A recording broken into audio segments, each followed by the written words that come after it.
لقطة من لقطات مباراة نهائي القرن، ويجي واحد يقول لك ال 12 وال 13 وشوف أشرف بن شرقي وضربة الجزاء، والنتيجة كانت 1-1 وكان الزمالك هيتوج بالبطولة، لكن مصطفى الغرباوي كان ليه رأي تاني وعصام الشوال هيتجنن، ونفس القصة والحكاية حصلت فضيحة امبارح تحكيمية أمام يا سادة، الترجي. فضيحة ونسمع تحكيمية يا جنون سادة. عصام المساعد الشوال شاهد ما وبقول شافش حاجة. شاهد ما شافش شوف حاجة، الفيديو، والوضع شوف قلب الدنيا السينما، وقلب الفيش شوف المسرح، راجع الحقيقة امورك، دبر بسبب امورك، التحكيم دبر راسك. ولقاءات الأهلي في النهائيات.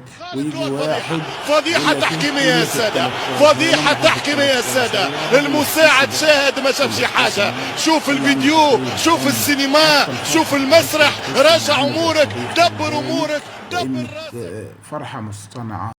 والهربة وخطيرة. القناة موجودة، التلفزة موجودة، الكاميرا موجودة، الشاهد موجود. هي غرفة الفار، ولكن الشاهد ما شاف ولا